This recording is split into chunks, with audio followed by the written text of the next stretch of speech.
नमस्कार दोस्तों, आप सभी का स्वागत है हमारे YouTube चैनल राज नोट्स पॉइंट के अंदर। दोस्तों आज हम बात करेंगे अध्याय नंबर 6 महासागरीय धाराओं के बारे में।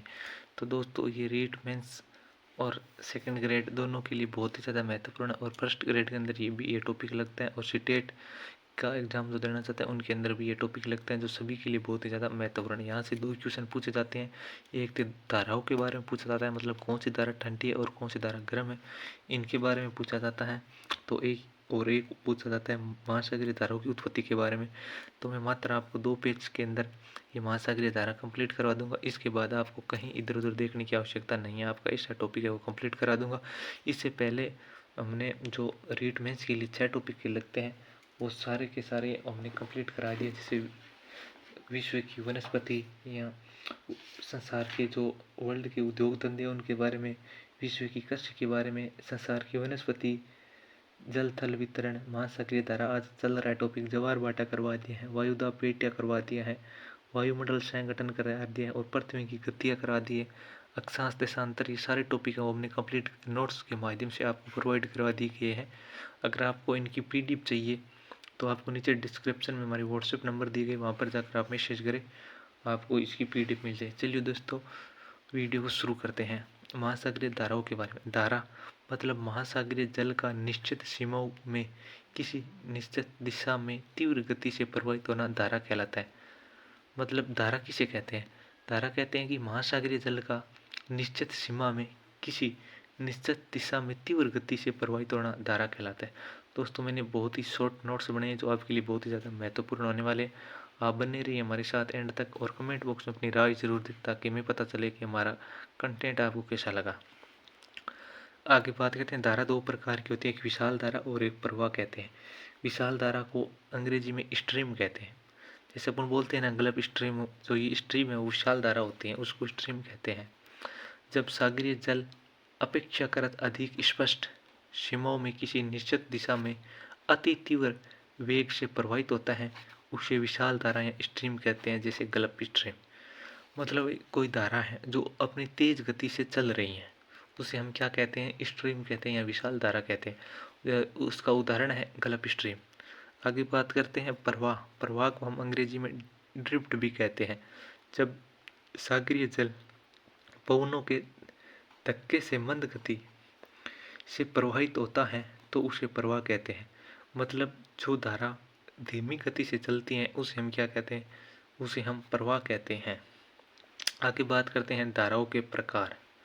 तो दोस्तों धारा है वो 2 प्रकार की होती है, एक गर्म जलधारा और एक ठंडी जलधारा। इन दोनों के बारे में बहुत ही अच्छा कंटेंट लेकर आया हूँ मैं आपके बीच। इससे पहले हमने 4-5 टॉपिक हैं वो वर्ल्ड के और भारत के जो भी टॉपिक लगते हैं वो जियोग्राफी, हिस्ट्री, मैंने अलग से प्लेलिस्ट बनाई रखी है, वहाँ पर जाकर आप देख सकते हो। जो फर्स्ट ग्रेड, सेकंड ग्रेड और रीड सभी के लिए बहुत ही ज़्यादा महत्वपूर्ण और फायदेमंद होने वाले हैं। कमेंट बॉक्स में अपनी राय जरूर दें। धाराओं के प्रकार। धारा 2 है, एक गर्म जलधारा और एक ठंडी जलधारा। आगे मैं ये भी लेके आया हूँ कौन सी धारा गर्म है कौन सी ठंडी है, बहुत ही अच्छा तरीके, एकदम शॉर्ट नोट्स हैं और अच्छा कंटेंट है आपके लिए। गर्म जलधारा। गर्म जलधारा कम अक्षांशों से उच्च अक्षांशों की ओर चलती है। मतलब गर्म जलधारा है जो कम अक्षांशों से उच्च अक्षांशों मतलब भूमध्य रेखा से ध्रुवों की तरफ चलती है तथा भूमध्य रेखा से ध्रुवों की तरफ चलती है। मतलब जो भूमध्य रेखा होती है यहाँ बीच में और ये ध्रुवों की तरफ चलती है। गर्म जलधारा भूमध्य रेखा से ध्रुवों की तरफ चलती है, मतलब कम अक्षांशों से उच्च अक्षांशों की ओर। जैसे मतलब 0 डिग्री से जो 50-60 डिग्री है वहाँ पर ऊपर की ओर चलती हैं, उसे हम गर्म जलधारा कहते हैं। आगे बात करते हैं ठंडी जलधारा। ठंडी जलधारा उच्च अक्षांशों से निम्न अक्षांशों मतलब ध्रुवों से भूमध्य रेखा की तरफ जो धारा आती है उसे हम ठंडी जलधारा कहते हैं। आपको समझ रहे हैं और मैंने उसी जो भाषा मैंने बोली है वही यहाँ पर लिख रखी है, देखो। ठंडी जलधारा। ठंडी जलधारा उच्च अक्षांशों से निम्न अक्षांशों की तरफ चलती है तथा ठंडी धाराएं ध्रुवों से भूमध्य रेखा की तरफ चलती है। मतलब जो भूमध्य रेखा से ध्रुवों से भूमध्य रेखा की तरफ चलती है ठंडी जलधारा। दोस्तों आगे बात करते हैं सतही जलधारा में के बारे में। मतलब सतही जलधारा क्या है और गहरी जलधारा क्या है। यहाँ से भी रीट के अंदर ऐसे क्वेश्चन पूछे जाते हैं, क्योंकि रीट के अंदर ज़्यादा हाई लेवल के क्वेश्चन नहीं पूछे जाते हैं, जैसे नॉर्मल फैक्ट वहाँ से ही क्वेश्चन आते हैं। तो आप अंतिम समय में आपके लिए रामबाण साबित होने वाला है, क्योंकि ये शॉर्ट नोट्स हैं, अगर एक बार पढ़ लोगे तो आपको अंतिम समय में याद हो जाएगा। सतही जलधारा में महासागरीय जल का जो सतही जलधारा है उसमें महासागरीय जल का 10% भाग आता है। यहाँ पर इनकी गति सर्वाधिक 5 नॉट होती है। मतलब सतही जलधारा होती है उसमें महासागरीय जल का 10% भाग आता है। महासागरीय सतही जलधारा में महासागरीय जल का 10% भाग आता है और यहाँ पर इनकी गति सर्वाधिक होती है। कितनी होती है? 5 नॉट होती है। मतलब सतही जलधारा में 90% 10% भाग आता है। सॉरी, महासागरीय जल के अंदर सतही जलधारा में महासागरीय जल का 10% ही भाग आता है, लेकिन यहाँ इनकी गति सर्वाधिक होती है। आगे बात करते हैं गहरी जलधारा के बारे में। गहरी महासागरीय जल में 90% भाग आता है, मतलब 90% है वो गहरी जलधारा के अंदर आता है और यहाँ पर इनकी गति न्यूनतम 0.5 नॉट होती है। देखो यहाँ पर 5 नॉट है, वो सतही जलधारा है, और यहाँ पर गहरी जलधारा है, यहाँ पर 0.5 नॉट होती है इनकी गति। तो इस चीज़ का आपको थोड़ा ध्यान में रखना है। तो आगे बात करते हैं, सर्वाधिक अपकेंद्रीय बल भूमध्य रेखा पर होता है। मतलब सर्वाधिक अपकेंद्रीय बल है वो भूमध्य रेखा पर होता है। सर्वाधिक अपकेंद्रीय बल कहाँ पर लगता है? भूमध्य रेखा पर लगता है, क्योंकि कभी कभी यहाँ से भी क्वेश्चन पूछे जा सकते हैं और हमारा क्वेश्चन गलत नहीं होना चाहिए, हमारा एक ही टारगेट है। सर्वाधिक अपकेंद्रीय बल भूमध्य रेखा पर। सर्वाधिक गुरुत्वाकर्षण बल ध्रुवों पर लगता है। दोस्तों सर्वाधिक गुरुत्वाकर्षण बल है वो ध्रुवों पर लगता है। सर्वाधिक कोरिलेशन बल भी ध्रुवों पर लगता है। तो ये 3 फैक्टर तीनों ही बहुत ज़्यादा आपके लिए महत्वपूर्ण है, क्योंकि कभी हम एक गुरुत्वाकर्षण कहीं पढ़ लेते हैं, कोरिलेशन बल कहीं पर पढ़ लेते हैं और अपकेंद्रीय बल कहीं और जगह पढ़ लेते हैं, तो उनको याद नहीं होता। मैं तीनों को आपको एक ही जगह इकट्ठा करके लेके आया ताकि आप फिर बार बार इधर उधर पढ़ने की कोई आवश्यकता नहीं हो। मतलब सर्वाधिक अपकेंद्रीय बल भूमध्य रेखा पर, सर्वाधिक गुरुत्वाकर्षण बल ध्रुवों पर लगता है, सर्वाधिक कोरिलेशन बल भी ध्रुवों पर लगता है। तो आपको हमारा कंटेंट कैसा लगा आप कमेंट बॉक्स में अपनी राय जरूर दें। तो इससे पहले भी हमने बहुत सारे हैं वो भूगोल के टॉपिक हैं वो आपने कंप्लीट करवा दिए। जो read second grade first grade सभी के लिए बहुत ज़्यादा महत्वपूर्ण रहने वाले हैं, तो आपने भी नीचे कमेंट बॉक्स जरूर करें दोस्तों। आगे बात करते हैं महासागरीय धाराओं की उत्पत्ति संबंधी कारक। मतलब महासागरीय धाराओं की उत्पत्ति होने के क्या क्या कारण है, और ये क्वेश्चन है वो रीट 2023 में यहाँ से पूछा गया था। तो अपन बात कर लेते हैं। मतलब पृथ्वी का घूर्णन यानी परिभ्रमण, आप यहाँ परिक्रमण मत कर देना दोस्तों, क्योंकि यहाँ पर पृथ्वी की धाराओं की उत्पत्ति वो दैनिक गति से होती है। दैनिक गति को हम घूर्णन गति कहते हैं और घूर्णन को ही हम परिभ्रमण कहते हैं, जबकि परिक्रमण गति है उसे हम वार्षिक गति कहते हैं। वहाँ पर इसका उत्पत्ति का कारण नहीं है। महासागरीय धाराओं की उत्पत्ति का प्रमुख कारण है वो है पृथ्वी का घूर्णन या परिभ्रमण। 2 नंबर उत्पत्ति का कारण है वो है पृथ्वी का गुरुत्वाकर्षण बल। महासागरीय धाराओं की उत्पत्ति में गुरुत्वाकर्षण बल है वो पृथ्वी का, इससे भी महासागरीय धाराओं की उत्पत्ति होती है। आगे बात करते हैं ताप, दाब, लवणता व घनत्व की विभिन्नता। इसके कारण भी महासागरीय धाराओं की उत्पत्ति होती है। सनातनी पवनें या स्थायी पवनों से भी महासागरीय धाराओं की उत्पत्ति होती है। वाष्पीकरण व वर्षा, हिम का पिघलना व ऋतु परिवर्तन से भी महासागरीय धाराओं की उत्पत्ति होती है। पृथ्वी का अपकेंद्रीय बल से भी महासागरीय धाराओं की उत्पत्ति होती है। प्रचलित पवनों की दिशा व वाष्पीकरण, इनसे भी महासागरीय धाराओं की उत्पत्ति होती है। तो दोस्तों यहाँ पर रीट के अंदर है वो क्वेश्चन पूछा जा चुका है 2023 के अंदर, तो फिर भी पूछा जा सकता है। ऐसी बात नहीं है कि पिछली बार पूछ लिया तो इस बार नहीं पूछेंगे। तो आपको थोड़ा सा ध्यान रखना है कि कौन कौन से कारण हैं जो धाराओं की उत्पत्ति का है। एक बार और पढ़ लेते, क्योंकि यहाँ से क्वेश्चन बनने के बहुत ज़्यादा चांस है। मैं आपको मात्र 12-15 मिनट के अंदर वो टॉपिक कंप्लीट करवा दूंगा, इससे ज़्यादा यहाँ कंटेंट नहीं है। अब आएगी महासागरीय धाराएं, पृथ्वी का घूर्णन या परिभ्रमण, पृथ्वी का गुरुत्वाकर्षण बल, ताप, दाब, लवणता व घनत्व की विभिन्नता, सनातनी पवनें, स्थायी पवनें, वाष्पीकरण व वर्षा, हिम का पिघलना, ऋतु परिवर्तन, पृथ्वी का अपकेंद्रीय बल, प्रचलित पवनों की दिशा व वाष्पीकरण। तो दोस्तों आगे बात करते हैं महासागरीय धाराओं की दिशा को प्रभावित करने वाली। यह दिशा की बात हो रही है दोस्तों, वहाँ पर महासागरीय धाराओं की उत्पत्ति की बात हो रही थी, लेकिन अब बात हो रही है महासागरीय धाराओं की दिशाओं को प्रभावित करने वाली। मतलब जो इधर से धारा आ रही है और इसको वापस ध्रुव से धारा आ रही है उसको वापस ध्रुव की तरफ भेजना, या भूमध्य रेखा से वापस भूमध्य रेखा की तरफ भेजना, तो इनका जो दिशा है वो प्रभावित कौन करती हैं, तो उनके बारे में बात कर लेते हैं। 4-5 कारण हैं, जैसे पृथ्वी का आवर्तन या घूर्णन है, जिसे महासागरीय धाराओं की जो दिशा है वो परिवर्तन आती है। आगे बात करते हैं मौसमी या ऋतु परिवर्तन से भी महासागरीय धाराओं की दिशा में परिवर्तन होता है। महासागरीय नितल या महासागरीय कटक के कारण भी होता है। पृथ्वी का कोलुसिस बल के कारण भी होता है। तट रेखा की स्थिति व आकार के कारण भी महासागरीय धाराओं की दिशा में परिवर्तन होता है। आगे बात करते हैं महासागरीय धाराओं के बारे में।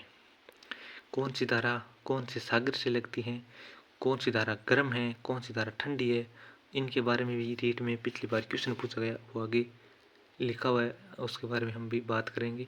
क्योंकि पिछली बार जो क्वेश्चन आया था वो इस प्रकार क्वेश्चन था कि कौन सी धारा गर्म है और निम्न में से कौन सी धारा ठंडी है, तो वो भी मैं आपके साथ लेकर आया हूँ, वो भी हम बात करेंगे। अब बात करते हैं महासागरीय धाराओं के बारे में। सबसे पहले बात करते हैं उत्तरी अटलांटिक महासागर की धारा कौन कौन सी है। मतलब उत्तरी अटलांटिक महासागर की बात हो रही है और इसमें गर्म और ठंडी दो जलधारा लिख रखी हैं, तो आपको ध्यान रखना है कौन सी धारा गर्म है और कौन सी ठंडी है। मेन क्वेश्चन है तो वो यहीं से पूछा जाता है, मतलब कौन सी धारा गर्म है और कौन सी ठंडी है। और 2 नंबर क्वेश्चन पूछा गया तो इस प्रकार पूछा जा सकता है कि कौन सी धारा उत्तरी अटलांटिक महासागर की है और कौन सी धारा दक्षिणी अटलांटिक महासागर की है। तो आप थोड़ा ये भी ध्यान रखना। तो हम दोनों की बात करते हैं महासागरीय धाराओं के बारे में। उत्तरी अटलांटिक महासागरीय धाराओं के बारे में पहले गर्म जल धारा। उत्तरी विश्वविद्यालय यह गर्म जल धारा है। एंटीलिज धारा गर्म जल धारा है। फ्लोरिड धारा गर्म जल धारा है। गल्फ स्ट्रीम धारा गर्म जल धारा है। यहाँ से पिछली बार एक धारा इसको उठाया था पिछली बार, और 3 धारा आगे मैं वो भी बताऊंगा कौन कौन सी धाराओं के नाम थे पिछली बार। एक गर्म जल धारा का ये पूछा गया था। गल्फ स्ट्रीम गर्म जल धारा है। इरमिंजर धारा गर्म जल धारा है। नार्वे धारा गर्म है। रेनेल धारा गर्म है। और उत्तरी अटलांटिक प्रवाह ये भी एक गर्म जल धारा है। अब चलिए बात करते हैं ठंडी धारा के बारे में। ठंडी कौन कौन सी है। एक कनारी धारा ये ठंडी जल धारा है। लेब्राडोर धारा ठंडी जल धारा है। और पूर्वी ग्रीनलैंड धारा ये भी ठंडी जल धारा है। तो दोस्तों ये उत्तरी अटलांटिक महासागर की बात हो रही है, तो आपको कौन सी धारा उत्तरी अटलांटिक के अंदर आती है और उत्तरी अटलांटिक के अंदर भी कौन कौन सी धारा है जो गर्म और ठंडी है, इस चीज़ का आपको थोड़ा ध्यान रखना है। गर्म दर की बात कर ली, आप ऐसे करो कि आप ठंडी धारा को याद कर लो, आपको गर्म करने की आवश्यकता नहीं। से ठंडी कौन कौन सी, कनारी धारा, लेब्राडोर धारा और पूर्वी ग्रीनलैंड धारा। आगे बात करते हैं दक्षिण अटलांटिक महासागर की धाराएं। तो दोस्तों दक्षिण अटलांटिक महासागर में बहुत ही कम धाराएं हैं, तो आप 4-5 धाराएं नाम याद कर लेना। गर्म जल धारा है वो है एक विषुवत धारा और एक है ब्राजील धारा, ये गर्म जल धारा है। दक्षिण अटलांटिक महासागर की धारा एक गर्म जल धारा और एक ठंडी जल धारा। गर्म कौन कौन सी है। दक्षिण विषुवत धारा कौन सी धारा है, एक गर्म जल धारा है। ब्राजील धारा एक ठंडी जल धारा है, अरे सॉरी गर्म जल धारा है। आगे बात करते हैं ठंडी धारा के बारे में। बेंगुला धारा ये ठंडी धारा है। फॉकलैंड धारा ये भी ठंडी है।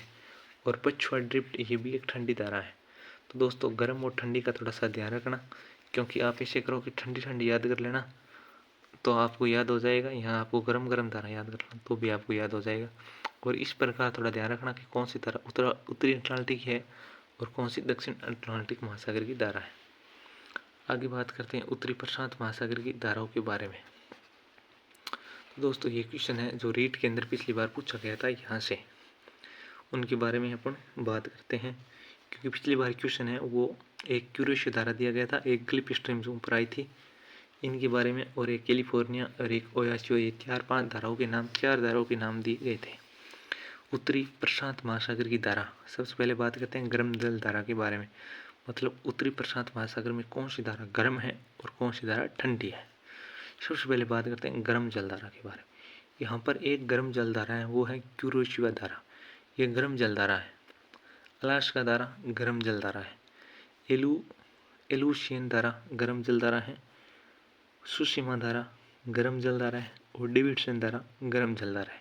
तो उत्तरी प्रशांत महासागर के अंदर आप 5 धाराओं के नाम याद रखना जो कि गर्म जल धारा है। क्यूरेशिया, अलास्का, एलुशियन, सुशिमा और डेविडसन, ये गर्म जल धारा है। अब बात करते हैं ठंडी जल धारा के बारे में। तो ठंडी जल धारा कितनी है, 4। कौन कौन सी है। नंबर 1 कैलिफोर्निया धारा, नंबर 2 ओयासियो धारा, नंबर 3 क्यूराइल धारा और नंबर 4 ओकाटक धारा। तो ये 4 धारा है जो कि उत्तरी प्रशांत महासागर की धारा है, जो कि चारों की चारों ठंडी जल धारा के अंतर्गत आती हैं। एक बार आप ध्यान रखना, क्योंकि जब क्वेश्चन पूछा जाएगा तो 2-3 धारा यहाँ से और एक धारा यहाँ से देकर आपका क्वेश्चन आ जाएगा और बोलेंगे इनमें से कौन सी धारा ठंडी जल धारा है या कौन सी गर्म जल धारा है। थोड़ा ध्यान रखना, ठंडी जल धारा कैलिफोर्निया धारा, ओयाशियो धारा, क्यूराइल धारा और ओकाटक धारा। आगे बात करते हैं दक्षिण प्रशांत महासागरीय धाराओं के बारे में। तो इसमें ज़्यादा धाराएं नहीं है, तो आप थोड़ा ध्यान रखना। दक्षिण प्रशांत महासागरीय धाराएं गर्म जल धारा एल नीनो धारा है वो एक गर्म जल धारा है, जबकि ला नीनो वो एक ठंडी जल धारा है। दोनों को याद रखना, जैसे नाम बड़ा है तो गर्म जल धारा है, नाम छोटा ला नीनो तो ये ठंडी जल धारा। थोड़ा ध्यान रखना, क्योंकि जब भी एल नीनो ला नीनो आएंगी तो अपन को कन्फ्यूज हो जाते हैं कि कौन सी धारा गर्म है और कौन सी ठंडी है। लेकिन ये कौन से महासागर है, तो ये दक्षिणी प्रशांत महासागर है। एल नीनो गर्म, ला नीनो ठंडी। पूर्वी ऑस्ट्रेलिया धारा गर्म, पेरू या अम्बोल्ट धारा ये ठंडी धारा है। पेरू या अम्बोल्ट ठंडी धारा है। आगे बात करते हैं दक्षिण हिंद महासागर की धारा के बारे में। क्योंकि उत्तरी हिंद महासागर के अंदर किसी भी प्रकार की कोई धारा नहीं चलती है, तो सीधे आते हैं दक्षिणी हिंद महासागर के बारे में। दक्षिण हिंद महासागर के अंदर गर्म जल धारा है वो है मोजाम्बिक धारा, मेडागास्कर धारा, एंगुलहास धारा और लेविन धारा। ये गर्म जल धाराएं हैं। दक्षिणी हिंद महासागर की धारा गर्म 4 धाराओं के नाम याद रख लेना, जैसे मोजाम्बिक धारा, मेडागास्कर धारा, एंगुलहास धारा और लेविन धारा। ठंडी धारा है वो पश्चिमी पवन प्रवाह है और एक पश्चिमी अटलांटिका प्रवाह है। तो दोस्तों इनमें आप मेन तो है वो एक एल नीनो और ला नीनो को जरूर याद रखना, क्योंकि क्वेश्चन यहाँ बढ़ने की पूरी संभावना है। एल नीनो है वो गर्म जल धारा है, ला नीनो ठंडी जल धारा है। ये कहाँ पर है, दक्षिणी प्रशांत महासागरीय धारा है। अब है 4-5 फैक्ट है उनके बारे में बात कर लेते हैं। जैसे गल्फ स्ट्रीम, इसे शीत दवार या यूरोप का गर्म कंबल भी कहते हैं। तो यहाँ पर सीधे सीधे क्वेश्चन है वो बनने वाले हैं, तो थोड़ा ध्यान रखना। जैसे गल्फ स्ट्रीम, इसे शीत दवार तथा यूरोप का गर्म कंबल भी कहते हैं। आगे बात करते हैं क्यूरेशिया धारा, इसे जापान की काली धारा भी कहते हैं। क्यूरेशिया धारा इसे जापान की काली धारा भी कहते हैं। आगे बात करते हैं एल नीनो। एल नीनो कौन सी धारा है, गर्म जलधारा है। थोड़ा ध्यान रखना, एल नीनो है वो एक गर्म जलधारा है और ला नीनो है वो एक ठंडी जलधारा है। एल नीनो यह धारा भारतीय मानसून को प्रभावित करती है तथा भारतीय मानसून को कमजोर करते हैं। इसे इशू का शिशु भी कहते हैं। मतलब एल नीनो धारा इसे भारतीय मानसून है वो कमजोर हो जाता है और इसे इशू का शिशु भी कहते हैं। ला नीनो यह एक ठंडी जलधारा है। यह धारा भी भारतीय मानसून को प्रभावित करती है तथा भारतीय मानसून को मजबूत करती है। ये देखो, एल नीनो है वो कमजोर करती हैं और ला नीनो है वो मजबूत करते हैं। इस चीज़ का आपको ध्यान रखना, मजबूत करते हैं तो अधिक वर्षा होती है। आगे बात करते हैं भारत में मानसून आता है वो उत्तरी हिंद महासागर से आता है। भारत में मानसून आता है वो कहाँ से आता है, उत्तरी हिंद महासागर से आता है। आगे बात करते हैं सार्गिस सागर दक्षिण अटलांटिक। दोस्तों सार्गिस सागर है वो दक्षिण अटलांटिक महासागर के अंदर है। यहाँ पर चारों ओर समुद्री जलधारा चक्कर लगाती हैं तथा यहाँ पर सार्गिस और घास पाई जाती है। महासागरों से संबंधित परिसंचरण वोकर परिसंचरण कहलाता है। ये सेकंड ग्रेड के अंदर अभी पूछा गया है हाल ही के अंदर, जो 7 सितंबर को एग्जाम हुआ था 2025 को, इसमें ये क्वेश्चन पूछा जा चुका है। महासागरों से संबंधित परिसंचरण वोकर परिसंचरण कहलाता है। तो आज का हमारी अंतिम ये 2-3 लाइनें हैं, उसके बाद आज का हमारा टॉपिक है वो कंप्लीट हो जाएगा। और नेक्स्ट टॉपिक है वो कौन सा लेके आना है, नीचे कमेंट बॉक्स में आप ज़रूर अपनी राय दें। और आप हमारा कंटेंट कैसा लगे कमेंट बॉक्स में अपनी राय ज़रूर दें दोस्तों। आगे बात करते हैं गर्म और ठंडी धाराएं मिलने पर कोहरे का निर्माण होता है। मतलब जब गर्म और ठंडी जलधारा आपस में मिलती हैं तो वहाँ पर कोहरे का निर्माण होता है। गर्म और ठंडी धारा मिलने पर कोहरे का निर्माण होता है तथा वहाँ पर मछली उत्पादन उपयुक्त दशा है। मतलब जहाँ पर गर्म और ठंडी जलधारा आपस में मिलती हैं वहाँ पर कोहरे का निर्माण हो जाता है और वहाँ पर मछली उत्पादन है वो उपयुक्त दशा है। जैसे ग्रांड बैंक है वो उत्तरी अटलांटिक के अंदर है।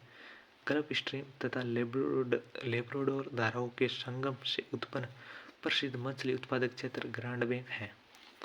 चीन व जापान को बड़ा मछली उत्पादक देश बनाने में क्यूरेशिया प्लस ओयाशिया धारा महत्वपूर्ण है। ये कहाँ पर है, उत्तरी प्रशांत महासागर के अंदर। तो दोस्तों नेक्स्ट टॉपिक है वो कौन सा लेके आना है, मैं तो ये सोच रहा था कि नेक्स्ट टॉपिक है वो आपका जल थल वितरण का करवा देते हैं। तो उसमें आप अपने कमेंट बॉक्स में अपनी राय जरूर दें। जल थल वितरण का टॉपिक करवाना है या कोई अलग टॉपिक लेके आना है तो कमेंट बॉक्स में अपनी राय जरूर दें। मिलते हैं नेक्स्ट वीडियो में जल्दी, तब तक आप बने रहिए।